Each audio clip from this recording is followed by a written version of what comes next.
Rezim Presiden Suriah Bashar al-Assad yang telah berkuasa selama setengah abad akhirnya tumbang oleh pasukan pemberontak pada Minggu 8 Desember 2024 pagi waktu setempat. Seorang otoriter yang tega membunuh rakyatnya sendiri dengan gas beracun dalam perang saudara selama 13 tahun itu telah meninggalkan negaranya saat kejatuhan Damaskus ke tangan pemberontak sudah di depan mata. Assad dan keluarganya dilaporkan media Rusia kabur ke Rusia dan sudah mendapat suaka dari Moskwa.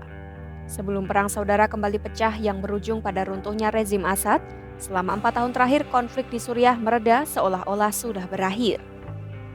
Assad menguasai sekitar 70% wilayah Suriah, sementara para pemberontak yang terdiri dari beragam kelompok menguasai 30% wilayah, terutama provinsi Idlib. Namun upaya menggulingkan Assad tiba-tiba memanas lagi pada 2 minggu lalu. Para pemberontak melancarkan serangan dadakan yang berhasil menguasai wilayah-wilayah strategis di Suriah. Lantas, mengapa para pemberontak akhirnya bisa meruntuhkan pemerintahan Assad? Faktor pertama, Suriah tengah menghadapi krisis ekonomi karena dampak perang.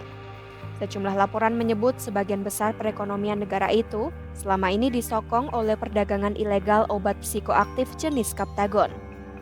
Perekonomian yang terus merosot membuat warga semakin kesulitan bertahan hidup.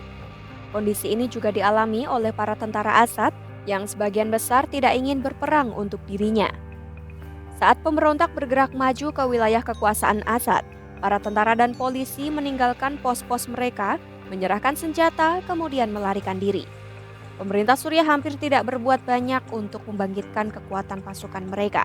Secara militer, rezim Assad sangat lemah selama bertahun-tahun dan ketergantungan dengan dukungan Rusia, Iran, serta kelompok pro-Iran.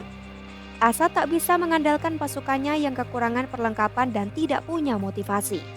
Namun pada saat bersamaan, para sekutunya sedang sibuk dengan konflik-konflik lain. Inilah yang menjadi faktor kedua. Rusia sibuk menghadapi Ukraina sejak 2022, sementara Iran dan Hizbullah Lebanon sedang menghadapi dampak serangan Israel. Kehancuran yang dialami Hizbullah berperan penting dalam keputusan kelompok militan dan pemberontak Suriah untuk melakukan serangan dadakan ke Aleppo. Pasukan Assad pun melemah karena tidak ada bantuan dari para sekutu, sehingga kota-kota di Suriah mampu direbut oleh pemberontak dalam kurun waktu 2 minggu. Para analis menyebut pemberontak di Suriah memanfaatkan kekosongan peran para sekutu Suriah itu untuk bergerak maju. Duta Besar AS di Suriah, Robert Forst, menilai serangan Israel selama berbulan-bulan di Suriah dan Hizbullah serta gencatan senjata di Lebanon menjadi faktor yang membuka peluang bagi para pemberontak Suriah untuk melancarkan serangan lebih jauh. Pemberontak telah mendeklarasikan era baru di Suriah dan menjanjikan koeksistensi damai serta tak akan meluncurkan operasi balas dendam.